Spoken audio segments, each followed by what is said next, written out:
Well, recording, as you know, is in progress. So if you aren't listening to this live, then sorry you couldn't make it. But hopefully you can see that we are recording this for your listening pleasure. We're going to make sure we put some question and answers throughout the show. So do put your questions, go and put them to us, and we can answer the questions. For questions themselves, use the chat box within Zoom and get them over to us.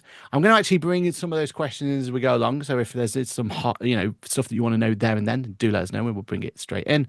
And don't forget as well, we'll be doing a Q&A right at the very end. So first and foremost, this isn't a product demo. We're not here to showcase anything other than basically best practices.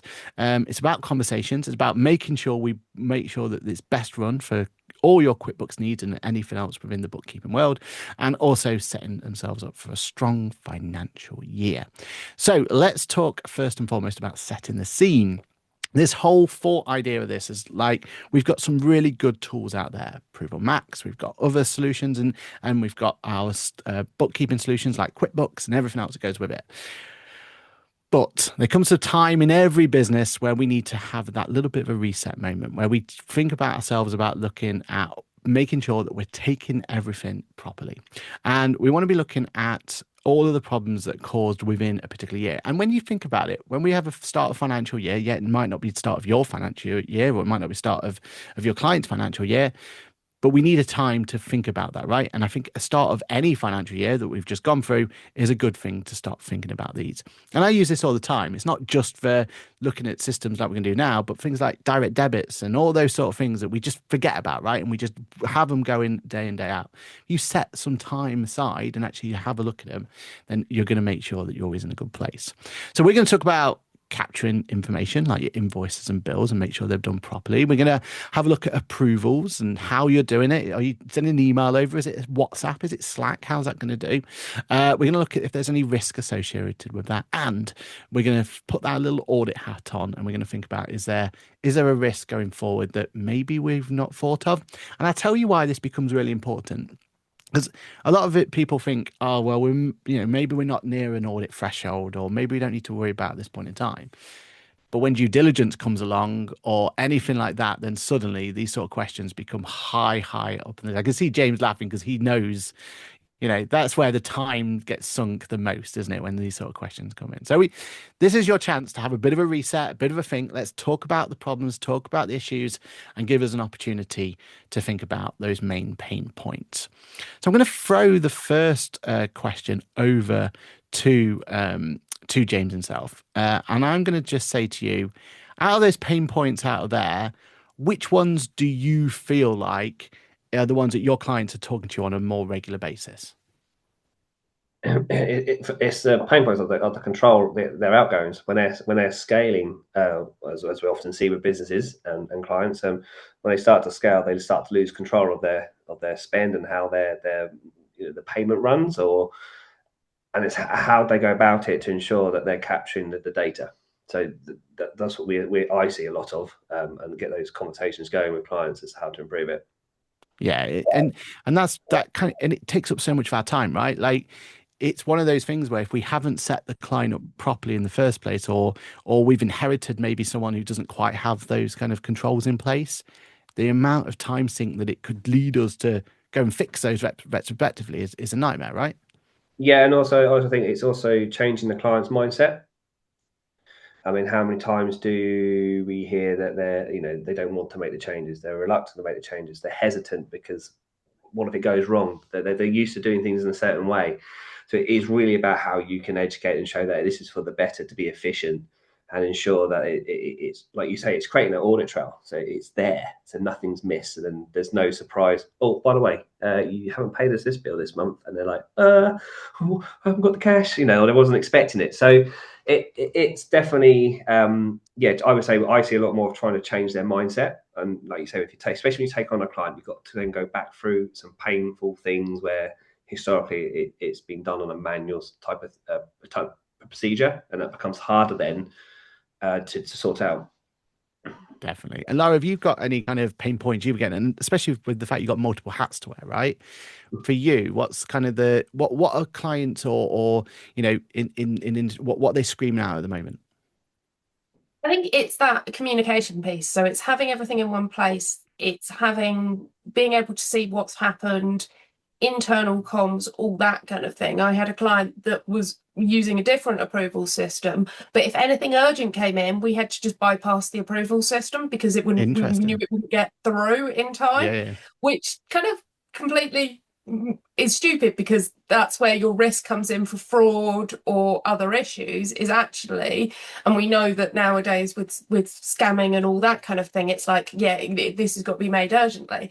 And it was just things like, yeah, having an approval system, but then having your communication on Slack or on email or on everything else. And it's just like, actually, clients are so busy nowadays, as we are, that having all of that information in one place and one system that can do multiple steps of the process is actually a big thing because they don't want to be sat there at their computers doing approvals at 10 p.m. at night. No one does.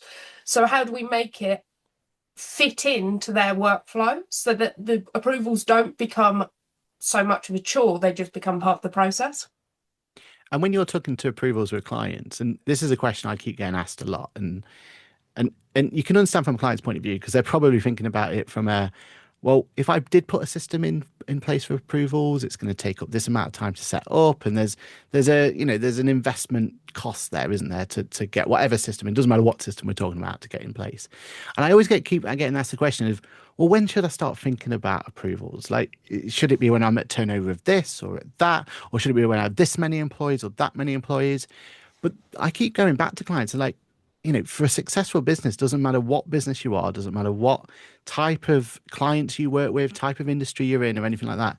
If you can't keep on top of your expenses and how that money's going out, then it doesn't matter how good we, create fancy cash flow forecasts or we go through and do them, any form of any other work we can do for them, right? If we can't stop or at least have control of the spend, then every client's going to be at risk, right? And are you having the similar sort of conversations with yours?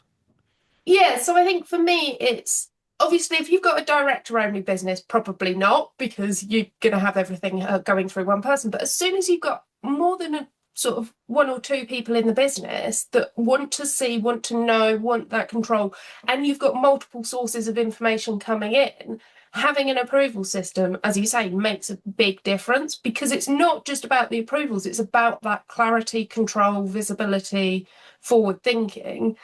And okay, yeah, we can do that and it goes into the accounting ledger at the end of the day. But actually, if you're thinking about running a business, especially if you're thinking, right, okay, where do I want to be in 1 year, 3 year, 5 years? You're better off getting those systems in place now and getting everyone used to them, working with them, working out those tweaks.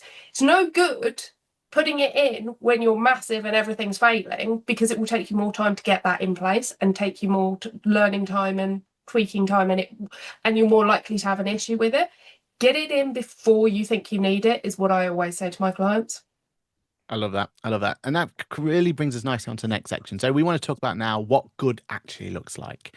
So the whole point of this section is to go, right, there are pain points we've just talked about. And I hope everyone on the call and everyone who kind of is putting in the questions at the moment, they I hope you're having similar questions or similar pain points. But if there is any other pain points that we've missed out, do let us know and we'll bring them in. But we've got those pain points, we've got these issues, we've got these conversations that we're having with clients. And let's be completely frank, we love having conversation with clients. That's why we're here. But we want to be making sure that we're having the right conversation and we're efficient with them, right? So the best way to have the right conversation with a client is already to have the best procedures and process and everything in place so that we can talk about the positivity, we can add value, we can talk about everything else. The worst questions and the worst bits that we've ever had, and I'm sure you guys agree, is when we found there's a problem and there's potentially some issue and we're having to have those uncomfortable conversations with clients, right? We don't want to have those. We've got to have them. That's our responsibility. And if we find them, we've got to sort them out straight away. But it would be so much nicer we can prevent them instead of having to actually go back in and actually having to, unravel an issue or a problem that someone's accidentally paid the wrong thing or someone's maliciously paid the wrong thing or whatever that conversation is going to be. So when we're talking about what good actually looks like, Lara, you start on this. Tell us a bit about your company and what type of clients you work with, and to you, what from accounts payable. So what is that gold star that you love to be able to install into your clients? So I work predominantly with service-based limited companies over about 250,000 turnover. My biggest client turns over 500 million, and I run their end-to-end accounts payable process. So for me, as I say, it's about getting everything in one place. So it's about starting from literally how do those invoices come in? Are they coming are they coming into a distribution center? Are they coming in? How are they coming in that isn't like they're all sat with the whoever's bought the stuff, because that's an absolute pain. That's the first place where payments get missed, is because they get stuck in someone's inbox and no one owns the process. So the first thing is, right, how do we collate all of that information, make sure that it's true, it's accurate, we've got all of it to start with, and then pushing that through an OCR AI capture process, so that essentially my role is reviewing rather than the original data entry piece of keying it all in. And then having that talk to different places. So it's all well and good. I don't want to have to, I want the system to learn, to understand, to be able to pick things up. If I've coded something to the same place for the last 15 times, it would be great if the system goes, yeah, hang on a second, you did that. Because for some of my clients, my biggest client, I'm processing 700 invoices a month. And that could be the case. I think I did 40,000 transactions through OCR a couple of years ago. So that was a couple of years ago. So that's probably increased. So it's just having all of that. How do we get that information accurately and quickly into the system, with enough information for the business approvers as well? So it's going to go through however many approval chains you look like. My biggest one has 6. I've done it where it's done 2 or 3, though, and you need everyone to have the right amount of information. So having that backup, having all the context around it, because it's approval system can't just be, oh, look, there's an invoice, I'm going to approve it, because that completely defeats the point. It needs to be someone actually looking at it, but having enough information succinctly to be able to go, right, okay, yeah, I know what that is and I know how to approve it. And if I don't, then being able to communicate with the rest of the team, go, oh, hang on a second, who ordered this, where did this go? So the idea is that, I'm not saying it needs to be same day, but within 4 to 5 days you should be from the process of it being in someone's inbox to fully approved, with the hope that it then goes on to a pay run within a week. Or that's the timings that we kind of work to with my clients. And it's just kind of part of it, again, is that education piece, expectations around approvers, expectation around different things, but making it as easy as possible for them. You don't want the approval system to become a burden, because people then won't use it and it will defeat the whole point. You need to make it as easy as possible for them. And I think it works quite well. I mean, I've used it from everything from, I had a TV show where we had an external producer in the States that had to approve everything. So we raised the purchase orders, sent it out to the States, that then got approved, and then we could do, when the bills came in, they then approved it. So again, it's keeping people out of the accounting ledger. Not that I'm like, clients should have access, but does the whole client team need access to QuickBooks? No, because you know something's going to go wrong somewhere. Whereas it's like, again, if they can keep their visibility, but just on the things they own, then that means that we've got that control, we've got that communication, but we don't have too many fingers in too many pies and messing up things. I love that. I love that. And James, from your point of view, because and tell me if I've got this completely wrong, but it feels like, Lara, you've got that you've got your ideal client base and you can get right into it, and that's where you do best, right? You leave no stone unturned, you go right in there and everything else. And James, I know you have a couple of clients or you have client proportion where you do that for, but you're going to be the same with us, right? Where there's going to be clients where you don't have that luxury, right? You don't have that time and everything else to go into there. Have you ever been able to like have this conversation on a more one-to-many sort of scenario? Is that anything you've ever been able to do or to talk to clients about? Well, no, it ends up being one-to-one, doesn't it? You don't get one-to-many, but it's one-to-one. And then I think if I'm honest, and I always think when we start communicating with clients is when even if they start out, is can we get them straight on a process rather than you know, how many times are we guilty of when the client then starts to talk to us saying, well, it's quite costly, I'm trying to manage my cost while I start up. But actually, we should be encouraging them to get into an early process. And probably, I would say, having a conversation across many is much better than just doing one-to-one, because it saves time for us. Yeah. Because you end up being a broken record, or you're 6 months down the line going, oh, I just wish I had just done it this way to begin with, which was put them on a receipt capture tool that is able to capture everything, and it goes into a system, and they can, the owners, whoever's responsible for the approval, can control it, and it's far more managed, rather than it being, like I said to Lara last week, like a scattergun approach, where it's like, oh no, I've got to pay this, oh no, I've got to pay this, and who approved this? And it, you know, we work with many clients that can be just director only businesses, or we have clients that have large teams. And so how often do we find that it, like Lara said, it goes into an email and it's not being pushed into the right department, or a process is not followed? And it's so I just think it needs to be a kind of one approach for all would be so much better, where literally from day one they have a system process to follow. And it's easier then to give your team the training, right? Because I feel like this is where, as accountants and bookkeepers, we're really good at being like looked at those shiny systems and shiny things, right? Countex is what, next week? Is it week today, isn't it? And well, in fact, week today, it's pretty much over, right? And I'm sure we've all been there, walked around and gone, that's an amazing piece. That's a lovely one. That's, you know, we could have a whole list of items that we just want to implement straight away, right? But actually, we need to get that buy-in from the team, don't we? We need to get that through there.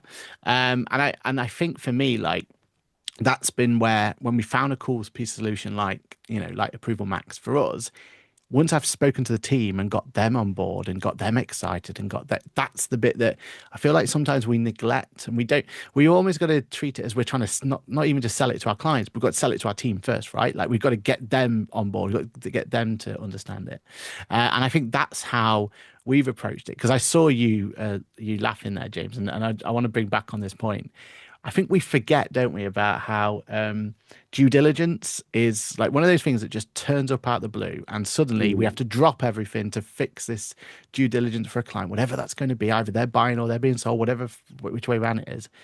But that whole approval aspect and how they're managing their expenses and the costs and how they're on top of it, that becomes a real vital part of that process, right?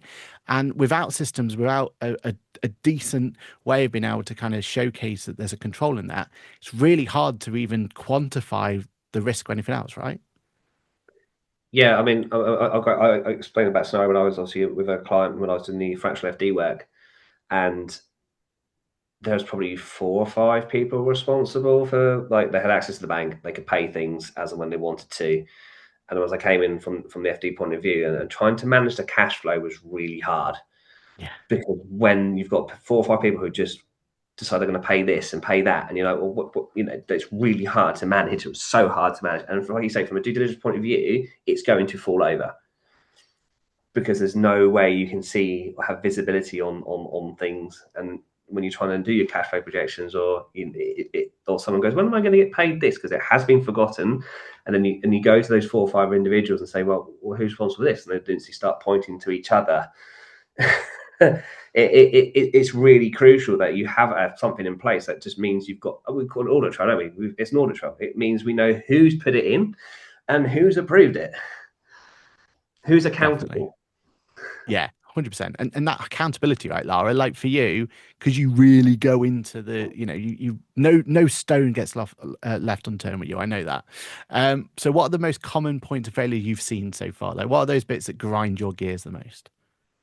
As I said, it is those bottlenecks of it gets stuck with one person in a team and other people aren't aware of it, or someone goes on holiday and it's just like it gets completely forgotten about. That's always a key one. It's just like, oh yeah, well, I didn't know that. And it is those kind of taking ownership. I think again, people maybe not so much for us, but maybe if you've got a bigger company with a bunch of employees, actually they're slightly scared about taking ownership because they're like, oh, what are the rules I need to follow? How are the processes? So again, it comes down to that education piece with them and saying, right, okay, you've got an approval limit of X. Don't worry, your director's going to check things, or finance will also check. It's not all on you, because we're here to help. For example, finance will do the coding. You just need to tell us if it's right, wrong, and if it's right, you approve it, kind of thing.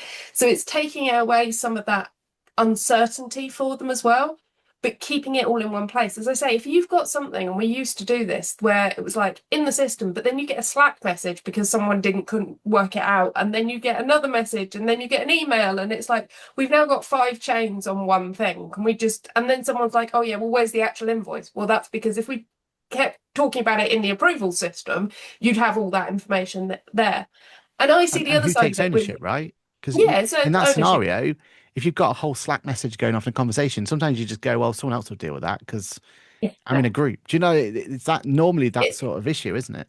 You just Yeah, mute and it. that, Yeah. and get people, and I've had the other side of it. Obviously, I'm not involved in audit, but I've had clients come back to me and go, oh yeah, the auditor wants X, Y, and Z. And it's very easy for me to go, right, okay, search for that bill. Here it is. This is what the approvals are. And this is how we got to that decision.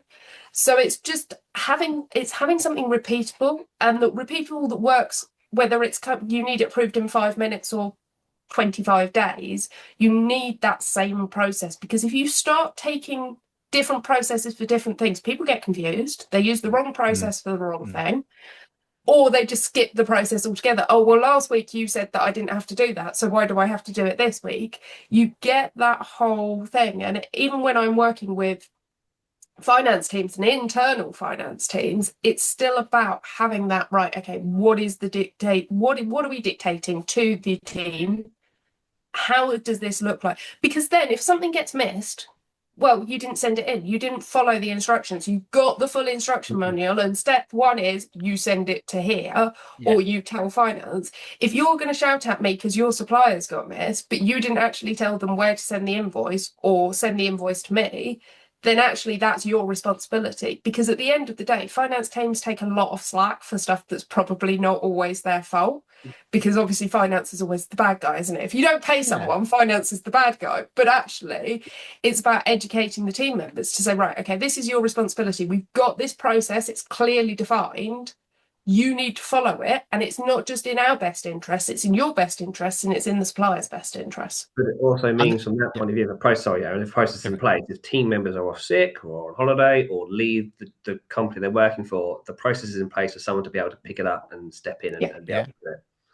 And if you're having a friction in that process at any point, and like you said there, Laura, where they're just like, you know what, I've just skipped A and B because it was just a pain in the backside, and I can't, it's just causing me extra work, or whatever, whatever the friction point's going to be, it becomes really difficult from our point of view to go, well, was that negligence?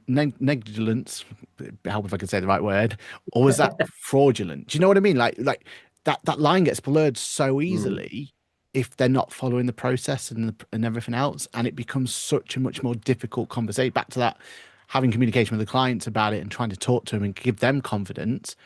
If they're not following the process, if that process is really difficult for them to follow, or friction at any point, it's really difficult to know which side of that fence it comes to, right? You must have dealt with that before, Lara. Yeah, and I think as well, there's a lot of scamming and spamming going around at the moment. I think I've seen, if you're in some of the same groups I am, Aaron, and there's people that are not intentionally missing it, but really good bookkeepers and accountants that are getting caught out at the moment by those, you've got to pay it now and it looks genuine and all the rest of it. Whereas and I'm like, well, if that had gone through an approvals chain, there would have been 3 sets of eyes on that, or 2 sets of eyes on that, and it's less likely to get picked up.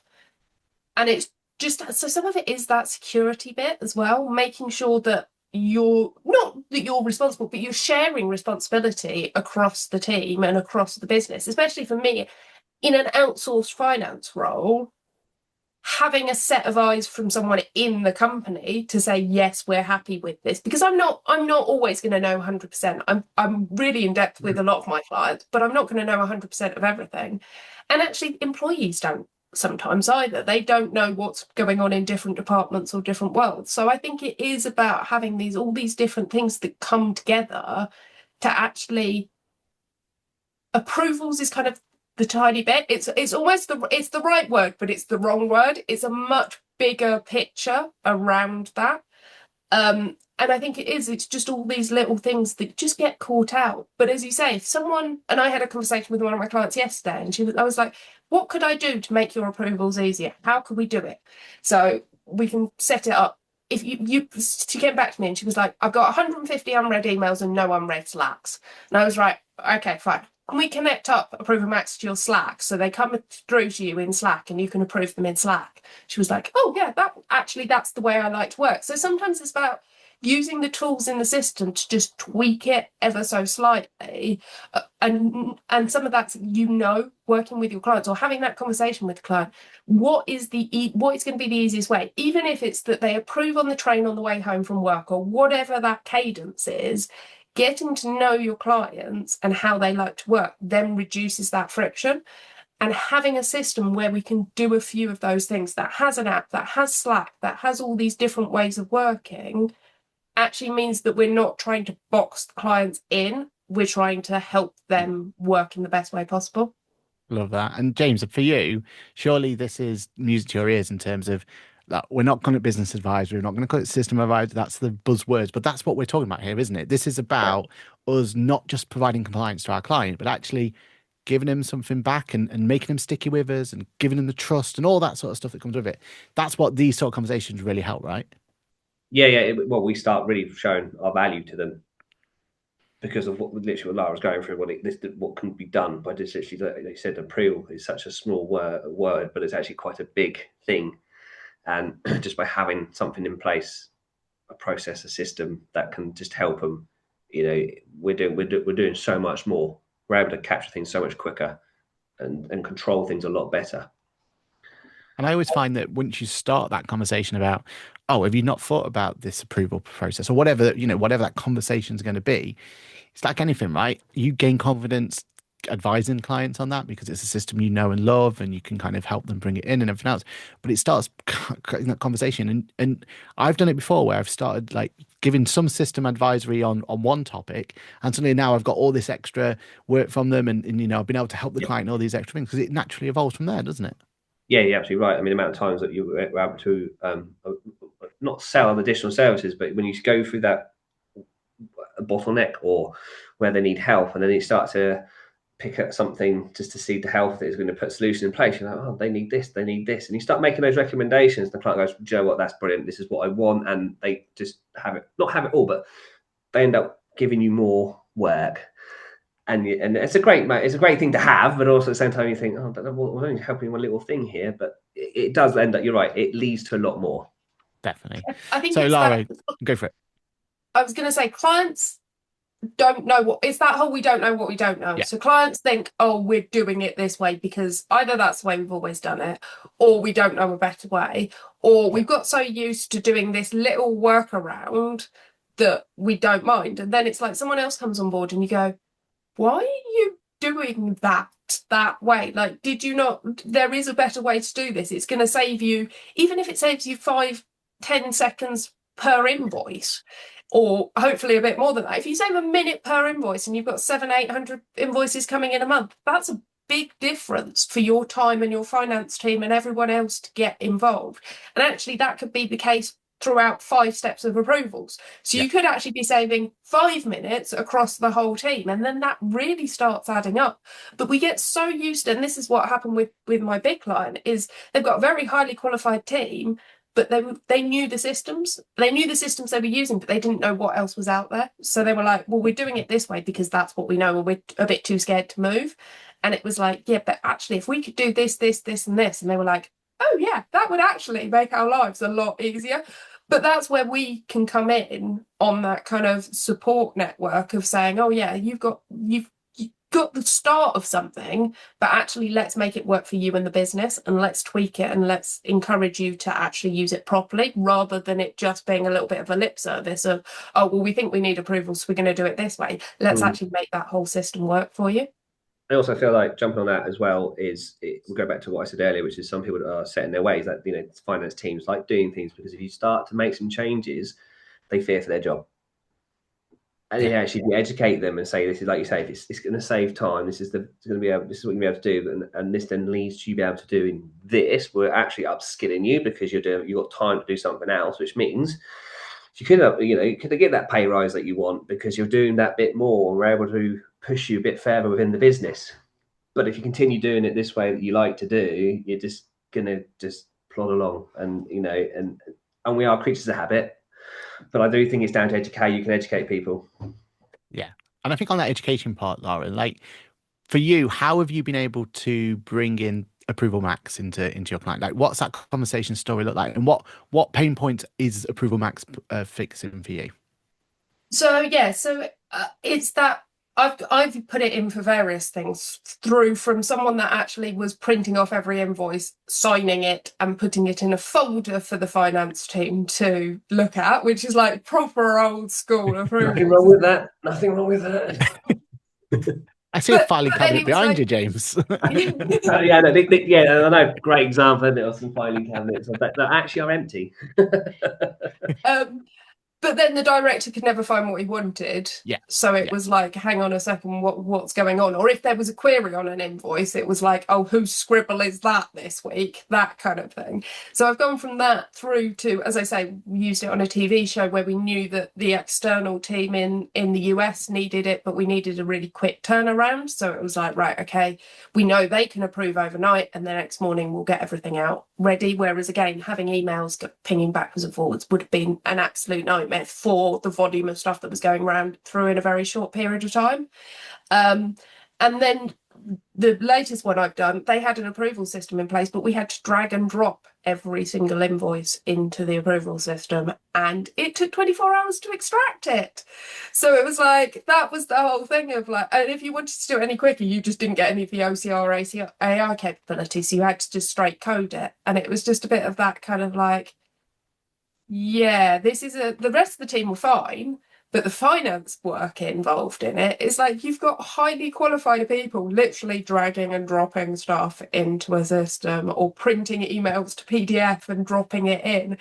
It's like, great. This is where people shouldn't be scared of the tech, shouldn't be scared of the tools up leveling and using the AI and the OCR and all these things in there, because I'm like, okay, a bookkeeper isn't a data entry clerk anymore, but where they should have never really been.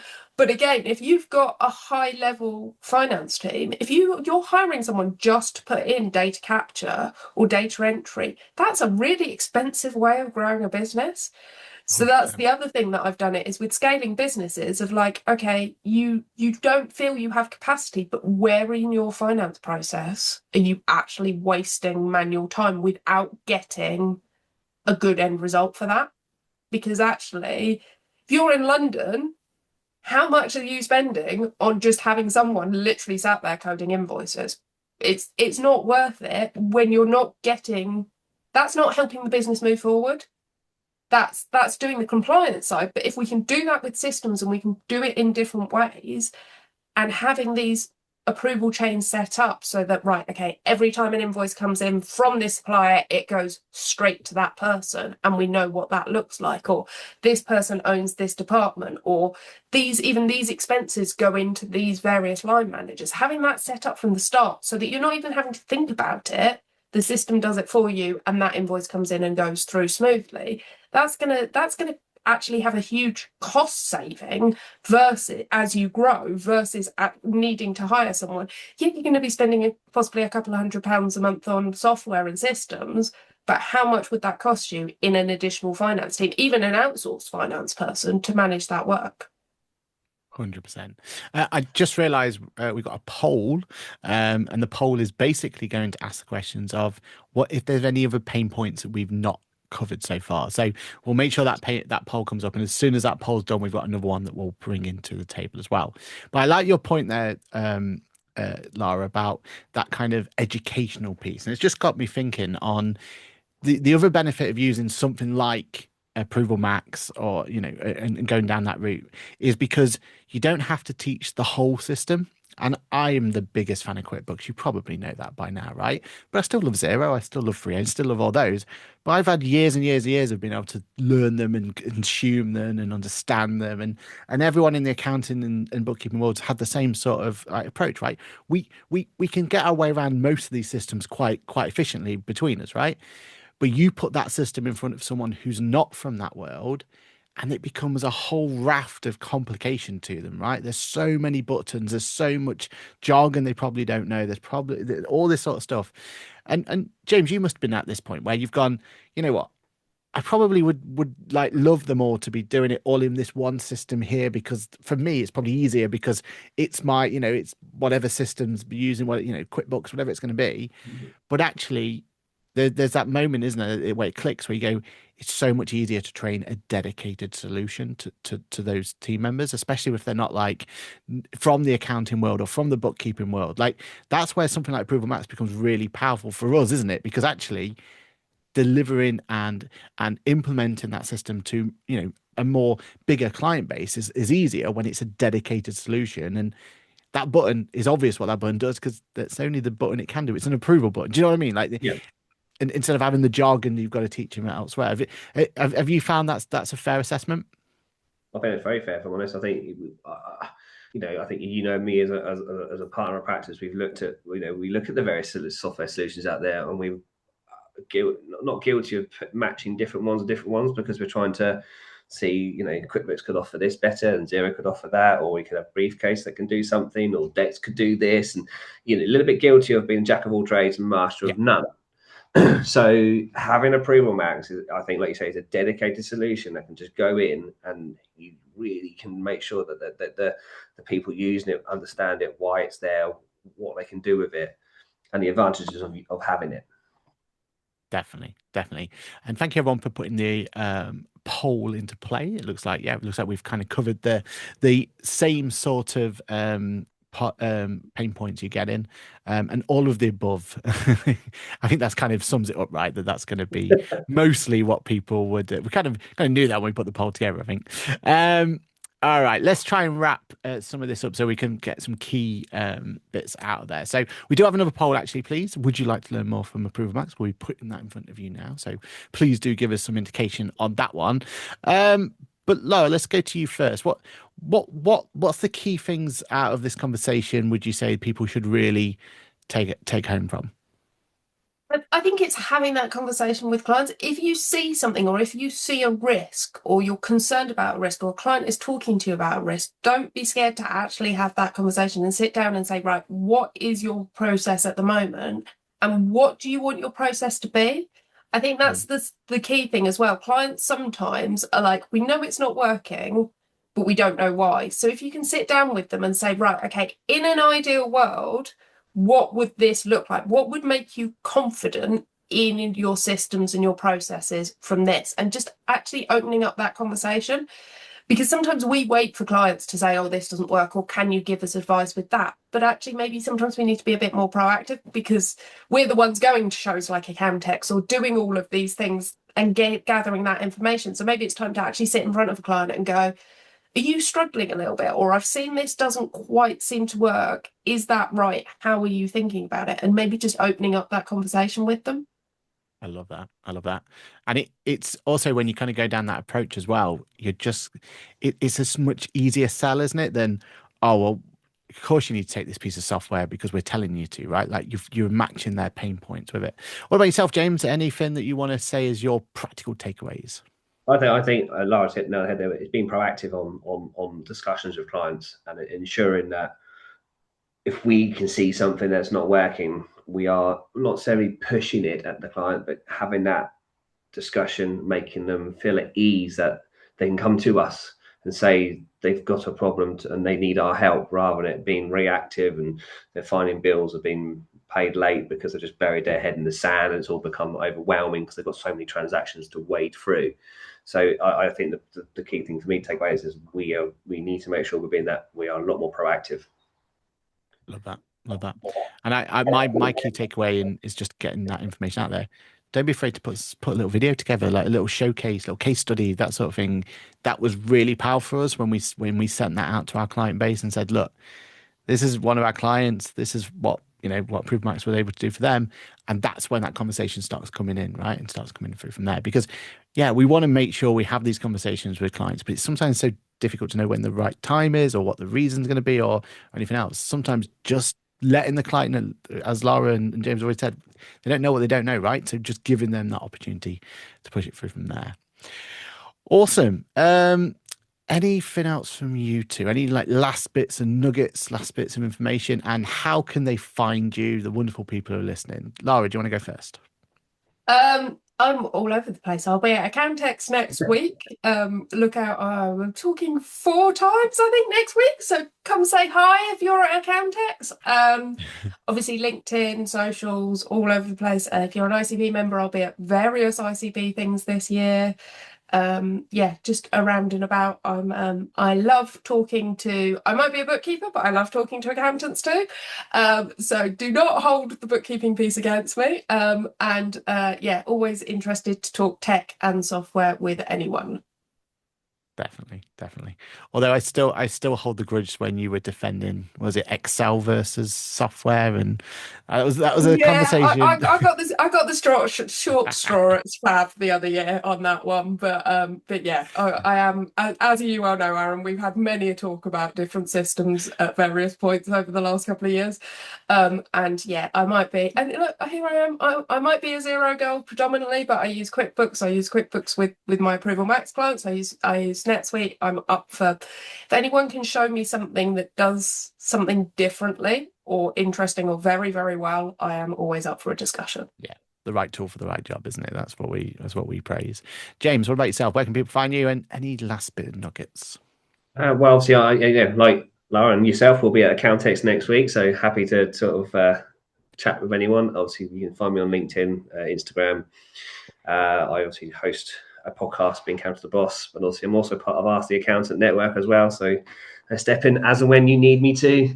Try and fill those big boots of yours in your hands when I can. But so yeah, I would likewise. I mean, if people want to have a chat, I'm all happy to. Obviously, I've done a few things with ACCA and supporting with them with tech and software, and supporting other practitioners in how to implement things in their own practice. And yeah, that's where people can find me. Obviously, always happy to have a chat over coffee or a beer. And my advice is getting in before Grand Theft Auto gets announced and released, because GTA is in the name for a reason, right? So yeah, great drop in there. Yeah, it is exactly that as well. Yeah, I like to remind people we were ahead of the game because we've been way before they released the new version. So I can see your clients like, yes, it's been delayed. The only people who are happy about it. Only people happy about it. All right, buddy, that's a wrap. Thank you so much to James. Thank you so much to Lara for coming along, giving us your insights, looking at it from a practical point of view. I think that's the difficulty, the best part of conversations like this, right? We can wax lyrically about how good solution is, but actually listening to you guys of how you've implemented it or used it or used similar software, that's the sort of thing that's interesting. And understanding clients' pain points and where that can fit in is the right way of approaching this. A few things before you go. The recording will be available, so make sure that you keep an eye out for that one. We'll share the link with everyone who's registered. If you want to try Approval Max, the free trial link is in the chat. Lara's experience is a good indicator of what's getting started actually looks like. And if you're not already following me on QuickBooks Online, come and find me on my QuickBooks chat channel. I'll put out all this kind of stuff regularly. I've got a video dedicated to Approval Max if you want to go and watch that one. Thanks everyone. I've really enjoyed this one, and I'm sure we'll see you all in a video, podcast, webinar, whatever we want to call these going forward. I'm sure we'll see you on one soon. It's a goodbye from me. Goodbye from me. Goodbye. Have a good day, everyone. Goodbye, everyone. Cheerio. Bye.